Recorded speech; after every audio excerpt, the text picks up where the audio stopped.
Welcome, Anastasia.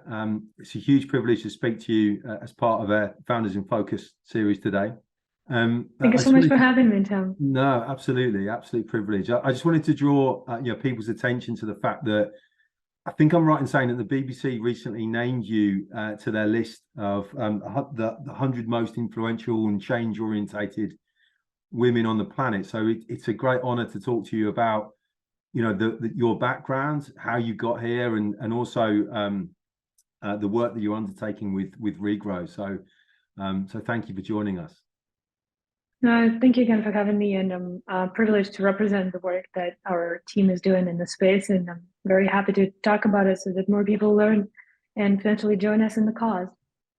Fantastic. So before we talk about Regrow and before we talk about some of the awards and the funding that you guys have received recently, tell me a little bit about yourself. How did you arrive as the co-founder and CEO of Regrow, and what's been your story to get to the point where you find yourself today? I think it's becoming more and more clear that there's a generation of people with climate anxiety, and I think I had that realization fairly early on, that I wanted to work on something that would have a very big impact. And if there was anything I could do in the world, what would that be? Living in the arid south of Ukraine made me really feel that it's important to do something with nature. I didn't necessarily know how. I don't have green thumbs. It's my mother's privilege. I'm similar to her and others in my family. I am an engineer. I look at things and want to come up with sustainable solutions that may involve, systems and transformation of certain processes. And when I was doing my PhD, much later in my professional career, I was working with a lot of satellite imagery and with a lot of data that gives an understanding of what's happening in the natural world and how humanity is terraforming it, so to speak. That gives the insight that with this information in the hands of decision makers, this can really be a game changer. And this is where the idea for the company that is now called Regrow and originally Fluorosat started. This is really, a long and windy journey that we may not have the time to cover, and I don't want to misrepresent this as a very simple set of steps. That they were definitely not that simple and not that straightforward. But that's a short version of how we got here. So you're originally from Ukraine, is that right? Correct. Yes. And where did you study in Ukraine, and then went to do further education outside of the country, or how did that work for you? That's correct. Yes. So I started with my bachelor's in Kiev, and then I was part of the exchange program with the Warsaw University of Technology in Poland. Okay. So I did my master's in combination within the two universities at Warsaw University of Technology primarily, but also defended the master's thesis in Kiev as well. And after that, and I should also say in parallel to working on those more academic pursuits, how they can look like to some people, I was also really engaged in the startup life and participated in a number of young businesses forming and starting, as well as supporting maybe a bit more formed teams around founders. And this is where I really learned the startup kitchen, so to speak, really how it's made and what are the things that need to be done and how they're done, to understand how to launch a business. Because I guess I have the understanding that it's important to create the change in a sustainable way. And one of the most sustainable way of creating change in the world is actually creating a business case around it that rewards all the stakeholders that are involved. And with that, there was the understanding that at one point in time, I may want to do that. So I wanted to acquire the skills for it. So in parallel to my studies in Europe, and then subsequently the PhD that I did at my last academic institution that I was part of Yeah. Sydney University. Okay. I was always involved in startup projects, as well as educating the next generation as well, and trying to share where we're at with technology. Yeah. Okay. So at what point does, let's say, to use your phrase, kind of climate anxiety move from being a concern to a motivation for change? That's quite a, because I'm sure there's a lot of people around the world that share your anxiety, and I think everyone from an educated perspective will believes that change is necessary, but only a very tiny percentage take up the challenge. So how, at what point did you define or decide that there was a point in your life or your career where you said, I'm going to take this forward? I believe it wasn't as much of a decision on my part as much of a preparation over the years to be able to undertake development of such a project that would have impact on climate and natural world. I was not sure where would it be, Yeah. but the time came during my PhD to reconsider. The opportunity came to reconsider that aspiration that I had, and I realized that due to my upbringing, as well as where I studied and the communities and countries that I was more familiar with, the lifestyles I was more familiar with, it gave me, there's this phrase that founders should always look for unfair advantage. I felt like it gave me the unfair advantage of not just being someone who understands technology and wants to see it applied for the benefit of the people and the world, but also the insight into an agricultural industry that maybe I didn't know everything about large-scale industrial farming, but I knew about how the crops grew, and mid-scale industrial farming, small-scale smallholder farming, fairly that came fairly naturally by growing up in the environment where we had access to the land, and part of my family came from that background. So it wasn't something that for an industry that I would try to apply the impact of this project to. It wasn't a very hard choice. Basically, what I guess I'm saying is that I don't know enough about other industries, and this is the industry that seems so vital and so much more natural to converge to. I also want to say that in asking the question, how can the people now be really entering this space? A lot has changed in the last more than 5 years. The industry effectively has formed around climate tech solutions. So if you're looking to apply your skills, whatever they may be, to a climate tech company, it's much more straightforward how you may go about doing that search, understanding either top-down version of a bottoms-up version, looking at the markets and market maps, or looking at the funders and investors that are active in the space and who they backed. You can relatively quickly get an understanding of what is out there. And to all of those listening and following with this conversation, I would just say that there's every type of job in climate, and all of our jobs will be shortly becoming more and more focused on sustainability, no matter what sector we're in.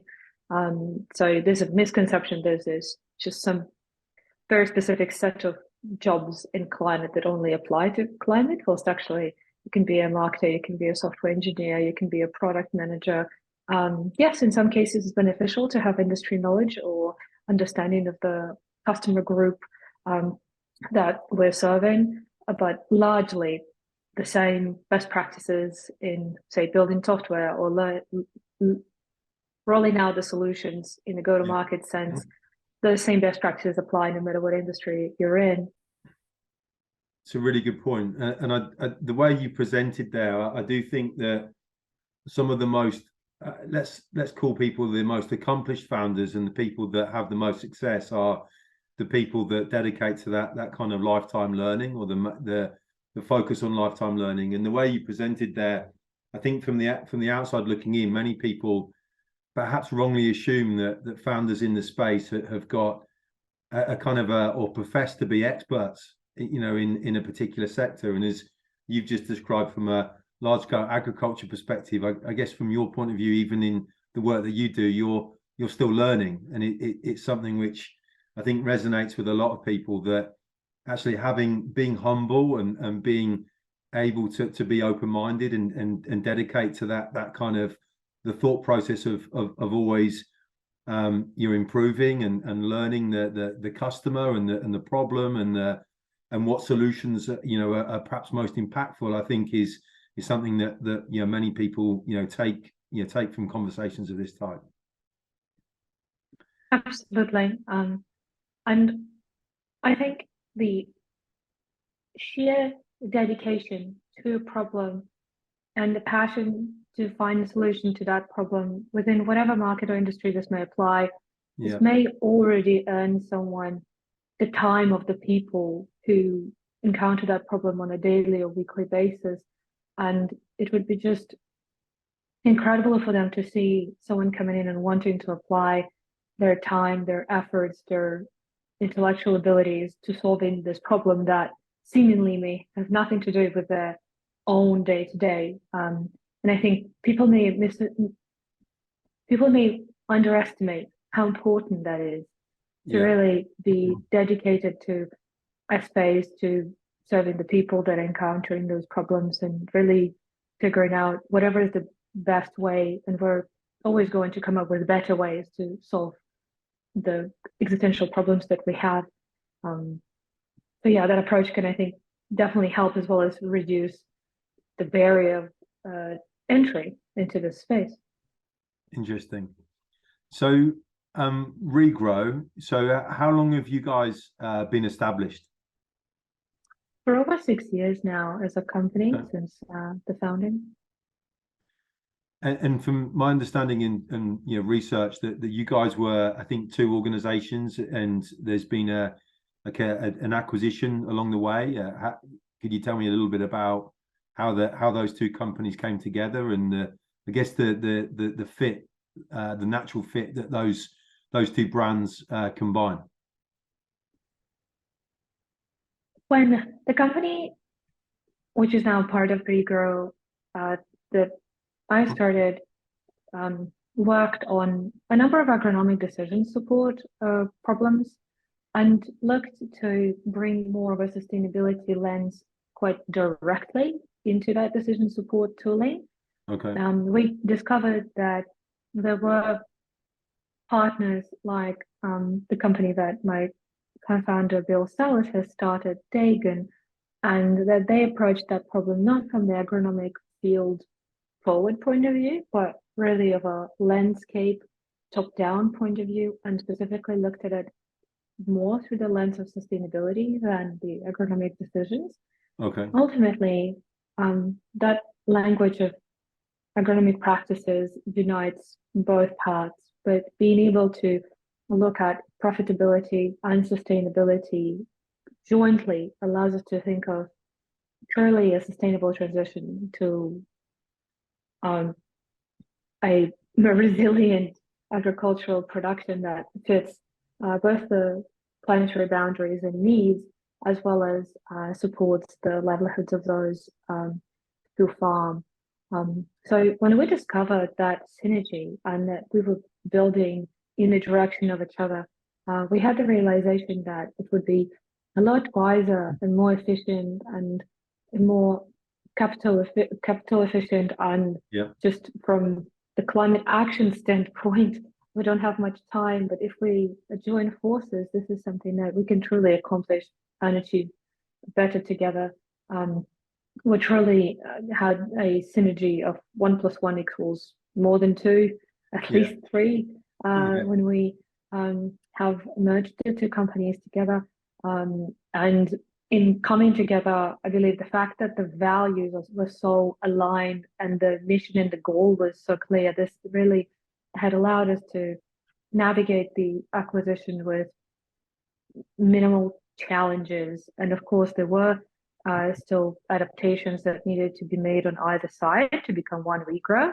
But it's more than 2 years now, and I can say we definitely feel just like one company, but that's a part of our story of how we're building on decades of Bill's experience and his colleagues building a tool set, developing the science, and on the other hand, how really market obsession and customer obsession has led us to solve the right problems that really matter to the market and to the industry and to everyone who supports the industry. So I think looking at that and the fact that we merged the science tools and developed and launched a number of new solutions that are very popular in the market now, I can say that it's been a success. Fantastic. I can imagine how powerful that is to have genuinely two, similar mission focused organizations combine. I think, M&A, particularly from a technology perspective, is so often driven by finance. It's driven by economy of scale. It's driven by investors, but if you're in a situation where the mission is genuinely more powerful combined, if you share that mission and it makes perfect sense to bring that together, I think that's a really powerful opportunity for not just for the organization, but for the obviously the mission itself and hopefully the customers along the way. Very valuable perspective. I don't think we've even considered purely financial drivers in the consummation of the merger acquisition. So I think it's a very valuable reflection to have. Certainly the financial side plays a big role when you're creating an organization. You want it to be sustainable, and profit and purpose go hand in hand. But it certainly has been a very mission first, impact led merger. No, fantastic. So the company today, I know in Q1 of last year, I think you went through your Series B. How everyone I talk to always says that that's a significant time consuming process in terms of going through various different iterations of kind of investor discussion and various sort of overarching kind of responsibilities that come with that. Like, how did you find that experience, and how problematic was that in a market that, from a venture capital perspective at least, has been kind of on the downturn rather than the upswing over the past kind of 12 months? I think we have been very fortunate to have the right partners that are focused on that profit with purpose angle of transformation of the economy, and they have the longer term horizons. That has been extremely helpful. Our investors, including Galvanized Climate Solutions, that is a dedicated climate fund, Main Sequence Ventures, that is a deep tech fund out of Australia. They really understand the horizons we're working with, and they really care about transforming the industry. And they understand this is not a fast, high-tech SaaS that is sold to another high-growth startups. This is truly transformational for the industry that is responsible, according to different accounts, up to the quarter of the world's greenhouse gases. And that is what's important to them to invest in. So I think we have been fortunate to have access to such partners and to their respective networks. I do believe that there is a large amount of funding available for climate ventures, given the urgency of climate action and the disruption needed in traditional sectors, as well as innovations to truly enable different parts of the economy to decarbonize.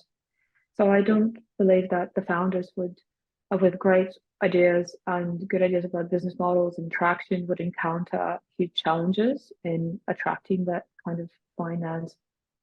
Generally, I would say what also really helps is building a business that is robust and resilient financially on its own. So we have never seen ourselves as the point term of Silicon Valley startup. We may have a few people in the Bay Area, but this is not where we're headquartered. This is not what's driving our decision making. We're a global corporate citizen in that way. Okay. And we have employed populations across more than 10 countries in the world. We have customers who reach into all major agricultural production regions that we work with and support their climate action and impact with farmers on the ground.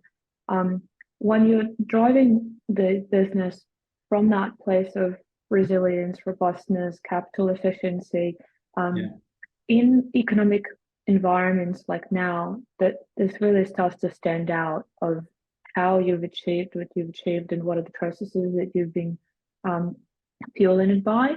A good example would be, if your go-to-market motion is heavily fueled by marketing and pay-per-click advertising, this is something that, of course, will be very challenging to keep up at times when it's just more challenging to allocate those large budgets.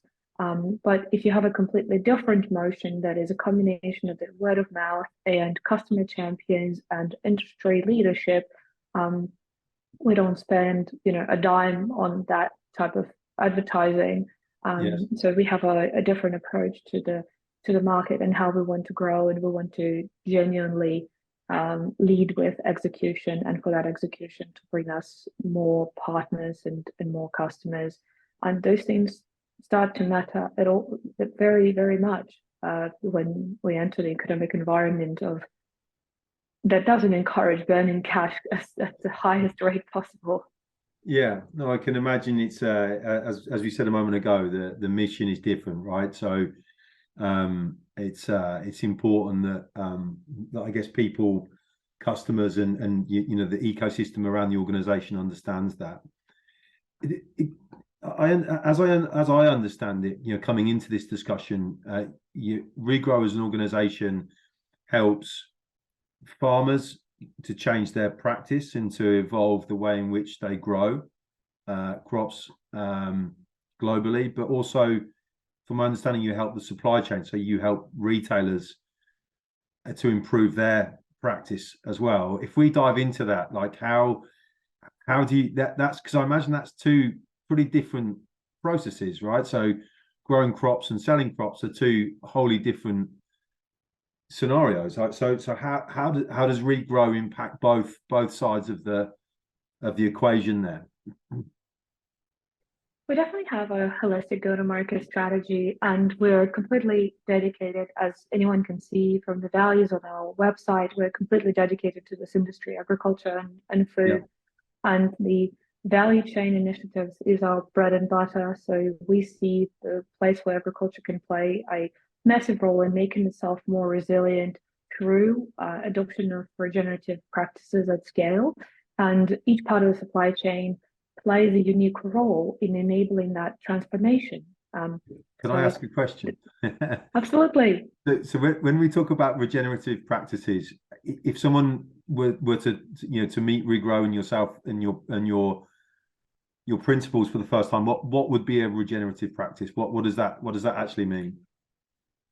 Great question. And I think I do want to preface my answer with the fact that there's a healthy amount of debate around this topic, but there's definitely some agreement on the general principles that keeping the soil covered so that it can develop better microbial life under the kind of in the layer of topsoil, so that it can better absorb and hold water that it receives.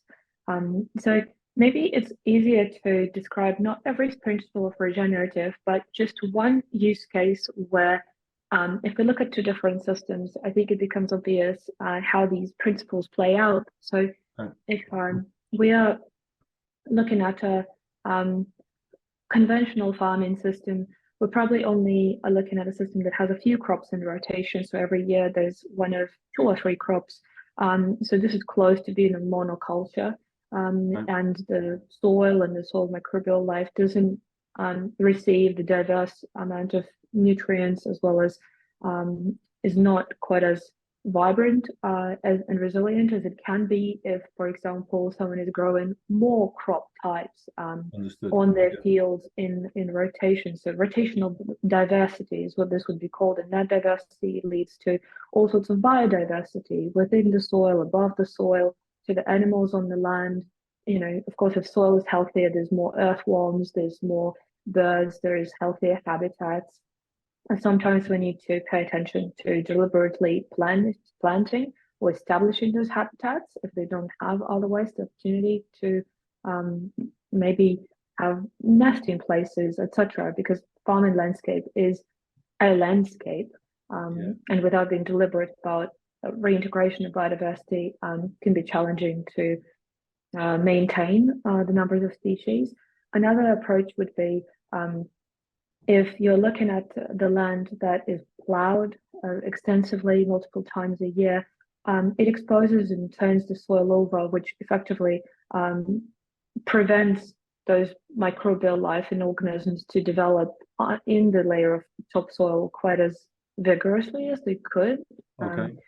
And by turning over the soil, there is some amount of greenhouse gases associated just with that, with kind of breaking up carbon and releasing it.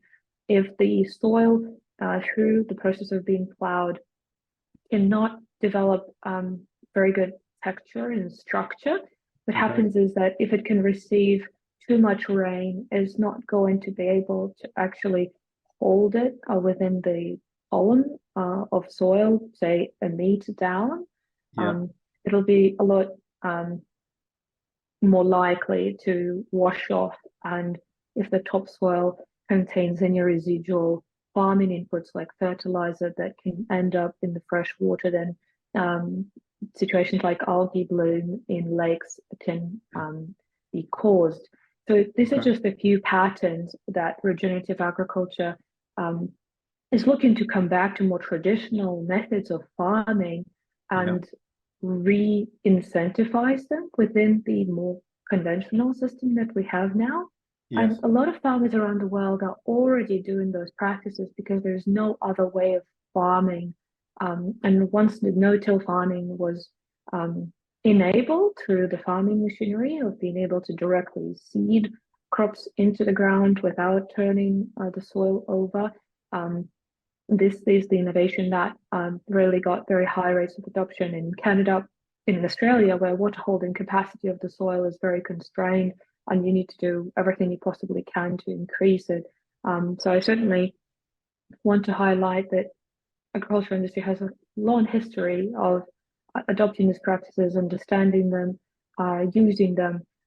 But there are some incentive systems that either prevent or insufficiently incentivize for these practices to truly be a part of the normal production system, which is exactly what what the industry is trying to change now, redistributing and reallocating the incentives, understanding how to bring more incentives to the growers and producers to adopt more of these practices, because any practice adoption is associated with a certain level of risk.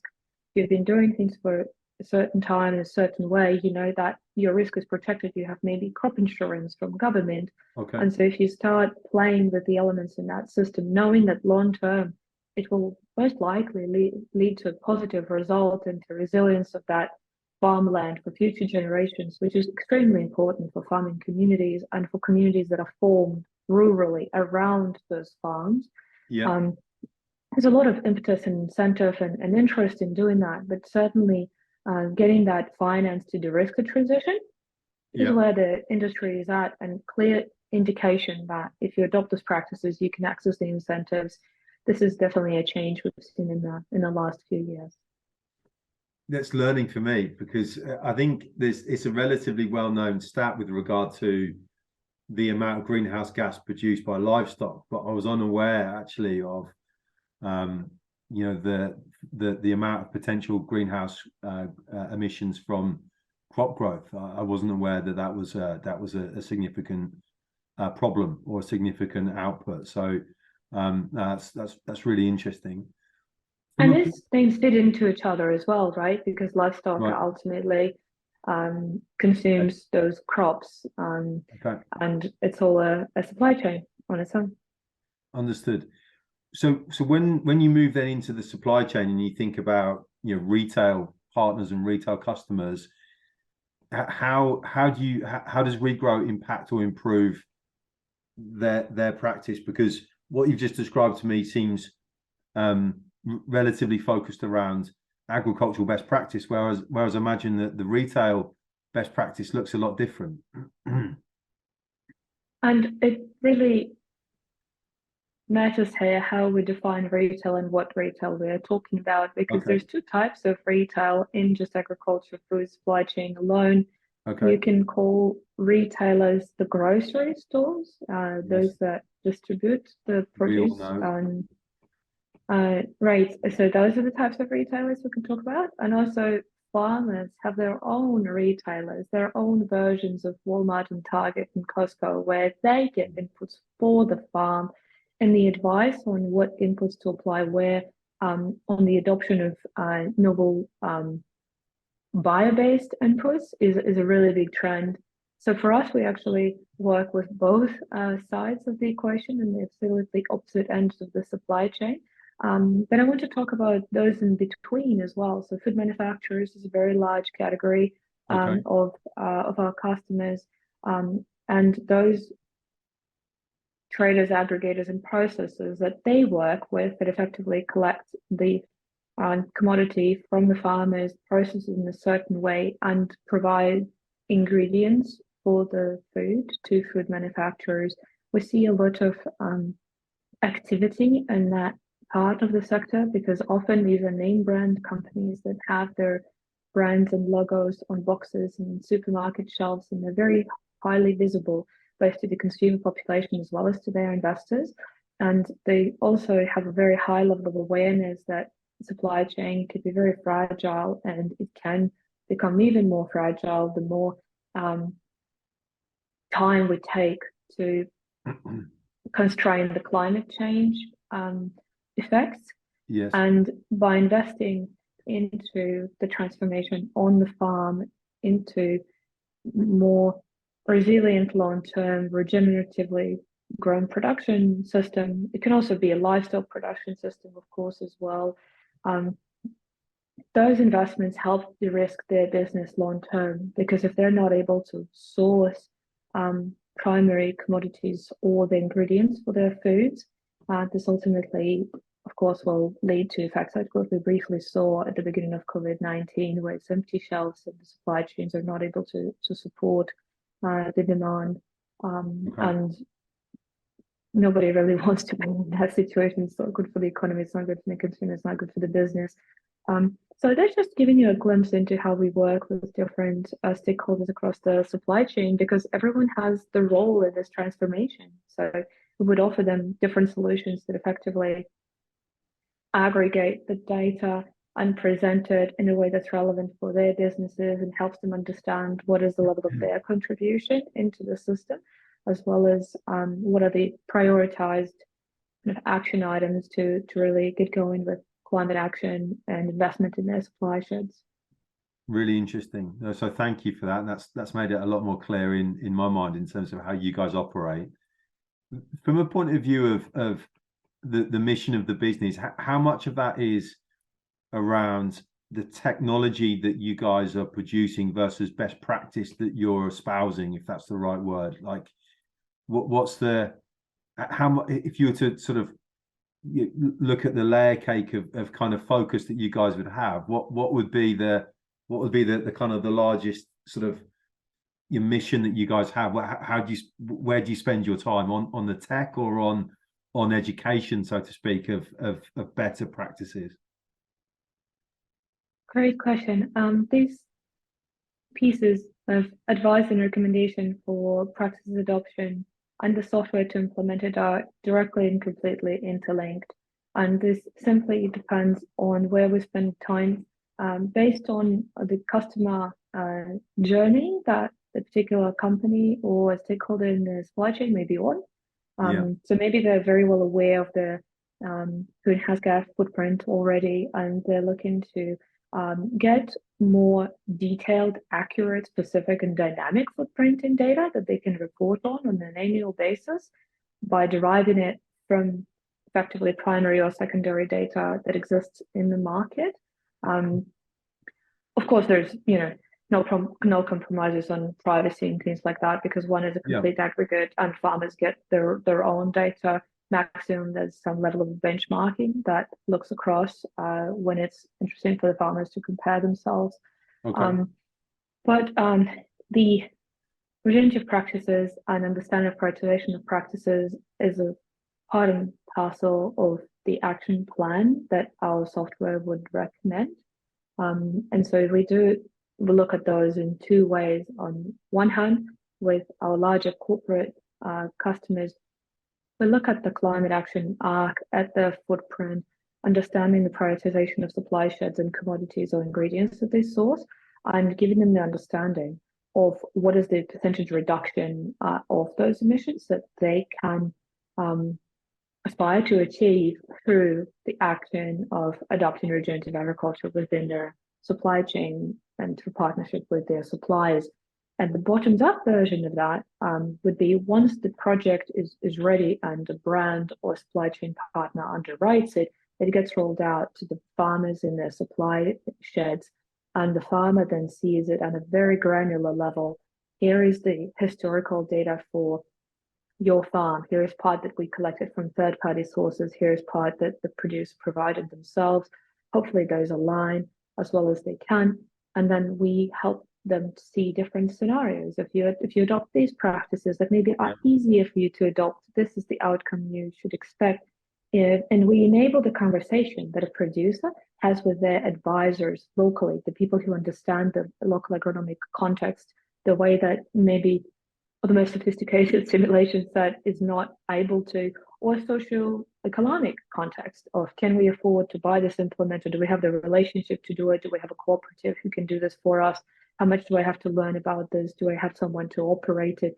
All of those complex decision systems on the farm, and we try to paint the different scenarios for them to choose from to de-risk the outcome. Because if they have no idea going into it what can come out of this, it's very difficult for them to decide. And underwriting the outcome has one incredibly valuable collateral benefit to it, which is you can then get the companies that source from this farmer to pay them part of the outcome value forward, so that the farmers can be more comfortable transitioning.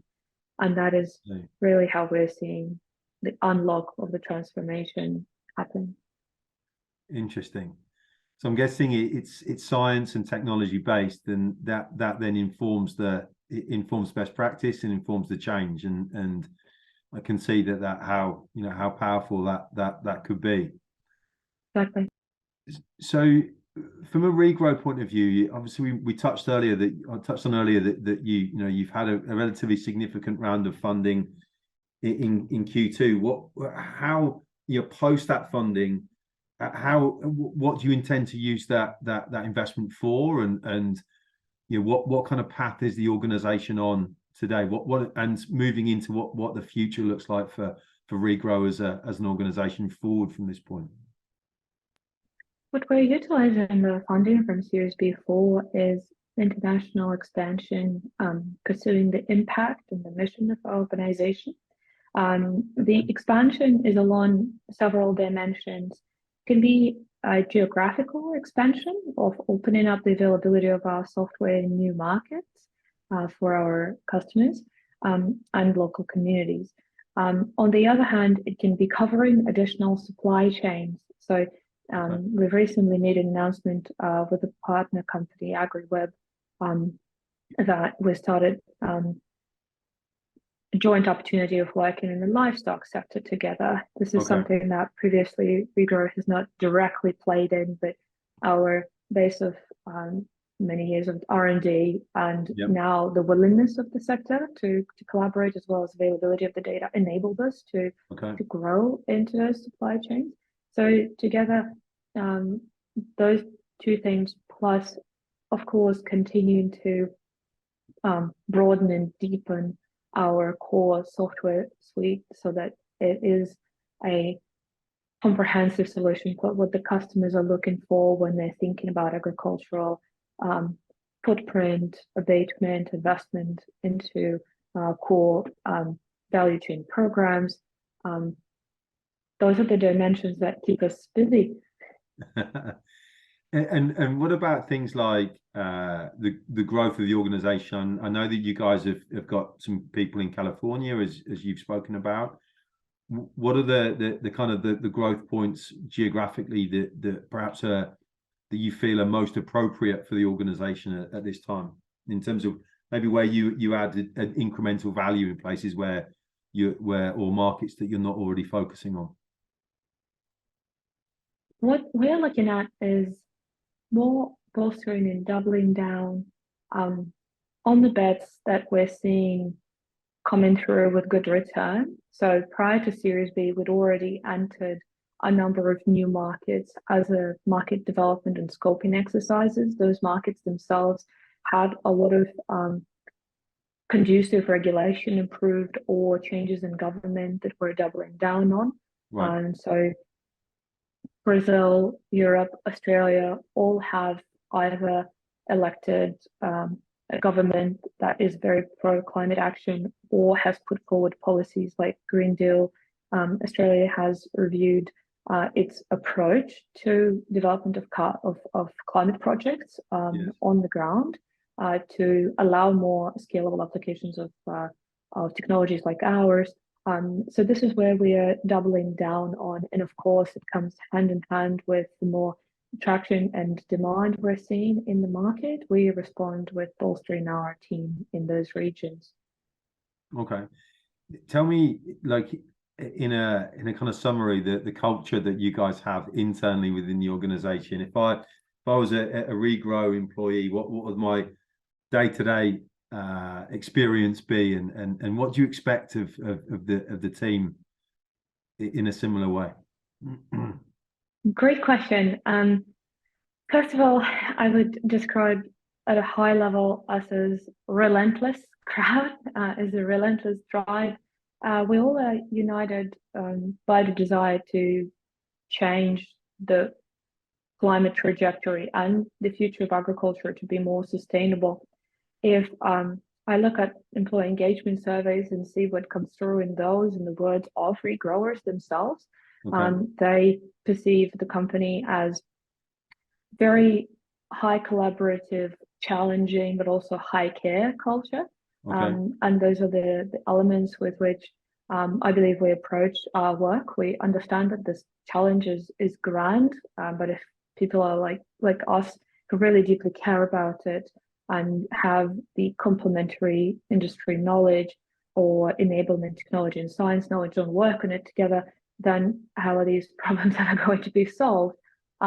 So our values, just to kind of run down the list of our values, which I believe are extremely true, and it comes through in a number of conversations with both new hires in terms of what they're finding refreshing when they're coming into the business, as well as their reflection of how the business shows up when onboarding them or when just making regular decisions. Impact with efficiency is one of our key values. I spoke a lot about capital efficiency and being very mindful of spending resources and trying to build a sustainable business in its own right. Transparency, there's extremely high level of transparency in the organization that a lot of regrowers are commenting on. And of course, other values that we spoke about, teamwork and ownership and extreme commitment to customers that we have.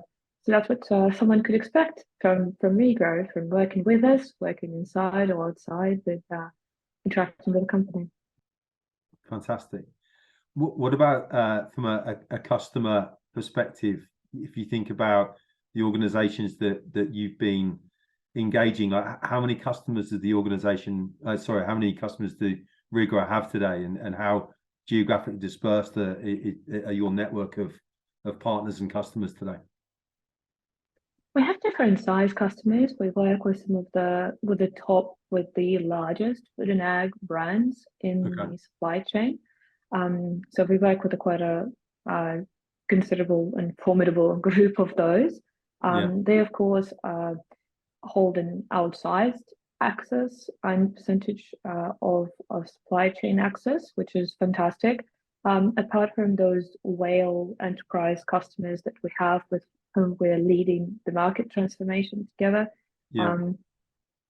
we also have a number of mid-sized customers, those smaller brands that want to do the right thing, and there is almost 100 of these different organizations, not counting the farmer communities and specifically the farming families or enterprises that we work with. So just on the corporate side, it would be almost 100 customers. Fantastic. Okay. I mean, it sounds such a great story, and I think that you've been able to articulate at a number of levels today during our conversation that the size of the mission and the size of the challenge. But it seems to me as though that you've got great backing, you've got a growing team, and clearly there is. I do believe, and I hope that you kind of agree with this, that there is a belief that change is needed now, and it might be that I've spoken to other people in the sustainability issue in the industry who say that people just don't think that change is necessary right now, and there is a point of kind of critical difference, I guess, in the market generally when that question is raised. But I don't know what's your opinion? Is there enough change happening today, or how would you see that? It's certainly a prevalent topic of conversations, and whether we call it climate smart or regenerative or more sustainable farming practices, ultimately we are talking about it and trying to understand how to make farm enterprises more resilient against climate volatility and how to get everyone downstream from them more engaged. I think in the constant conversation and number of projects that are cropping up as well as growing, I'm certainly very encouraged in industry's willingness, desire, and momentum to truly enable this transformation. And I personally believe that agriculture is one of the most actionable transformations that we can execute on to fight climate change. It already has all the innovations that it needs by and large. Of course, there's more amazing things will be coming on board, but some industries don't have that. Some industries really have to invest in a completely new infrastructure or develop new processes for industrial and manufacturing industries that are simply not there yet, not available at scale.